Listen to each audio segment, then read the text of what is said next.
Welcome to the introduction to Chapter 3, Value Added and Waste Elimination for Lean Process Improvement. In this chapter, you're going to cover a couple of key concepts. One has to do with waste elimination, and the other has to do with the 5S process. There will be two different theories on waste. The first, though, is Toyota's 7 waste. In one of the PowerPoint presentations that you'll see attached to this lessons tab, it will cover the 7 ways, although your textbook does a really pretty good job at covering it. This one actually gives some examples of the ways.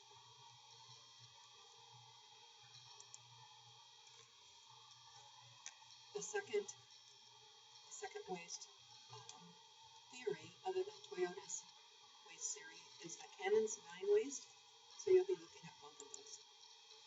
Now, one of them that I would like to emphasize is the waste of human talent. That's something to be thought about. You want to use the potential of everyone, and by doing that, you can get their input in possible changes. Alrighty, now, value added or non-value added. This is kind of interesting as we look into it a little more deeply. Value added is anything that directly adds value to the product as seen by the customer or consumer. Right? So it's not, I think it's good added value. For example, if I have a cell phone and I just use it for basic functions, I don't need those extra functions. So if you're going to charge me more for them, that is not value added. So that's a good example for you. Other non-value added things are waste, things that consumers don't want to pay for. Now, when we look at non-value added, some of them are necessary. They're necessary if in the process we have to plan something or schedule something. The consumer doesn't want to pay for you to plan or to schedule, but it's necessary in order to create the product. So these 3 things, what I'd like you to do is think about from the consumer or the customer's perspective, and then I believe it will make a lot more sense. The 5S process is one that might be one of your favorites, actually, for lean tools. All right, this is a typical at-home junk drawer, typical at work junk area. And when our house or our workplace looks like this, it's difficult to find things.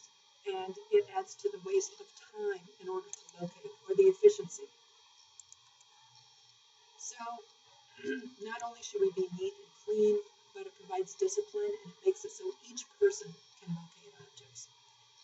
Recently I was at the dental office and they were working on a tooth of mine that had a little chip in it, and they were going to fill it in, and they needed a certain topical thing that they needed to put on it. And the person was going from drawer to drawer to drawer to try to locate what it was that she was supposed to be assisting the dentist with. And the dentist, of course, didn't know where it was located either.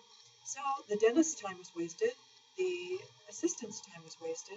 If the drawer would have been labeled, if it would have been logical, it would have been in the spot that it should be, then that time would have been saved. So that's kind of what we're talking about here. The process, and saving time is saving money. So when we look at 5S's, we look at what are the 5 things. In order to straighten up or tidy up or make something more efficient, the first is to sort, decide what and what is not needed, and then to straighten, decide where things should go. Oops. And I guess I'm starting backwards, excuse me, to standardize, create standards to maintain, then to sustain it. So these are the 5S's: sort, straighten, scrub, standardize, sustain. Now, I've done this many times in my office, in my home, from my closet area to how my kitchen's organized, to how my desk drawers are organized, to how my office top is organized. And so what you'll see after you've gone through the 5S's and watched the videos and you understand the steps, excuse me, you will start seeing inefficiencies related to, I have this on my desk, but I rarely use it. But there's something that I use all the time that's not on my desktop. So maybe they should be switched. So we'll find more efficiencies in our time based on how we organize our environment.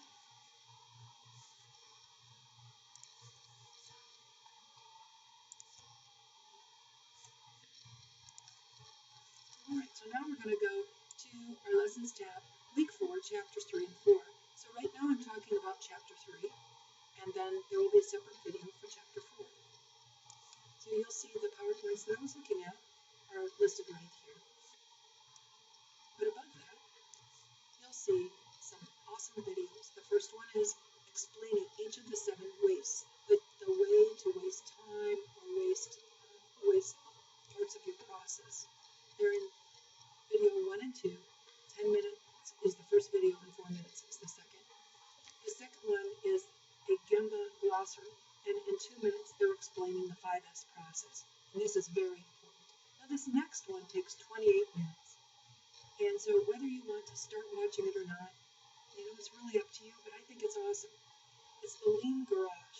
Now, it's going to start off with about a minute or so of a garage band. And so if you can get through that, you're going to see an awesome step-by-step how to march through a process. Now in your final project, you could choose 5S.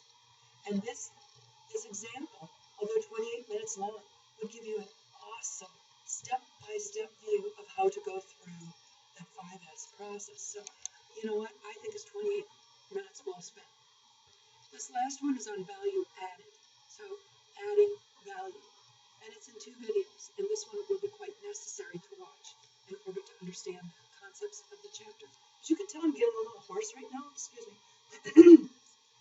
So, after you watch these videos, especially the first, the second, and the last one, at a minimum, then you can go ahead and read the chapter, and the chapter is going to pop out and make a lot of sense to you.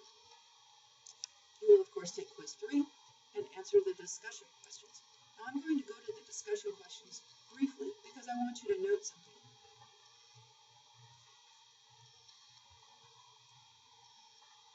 I'm allowing an extra credit, 10 points, if you would like to try a mini 5S.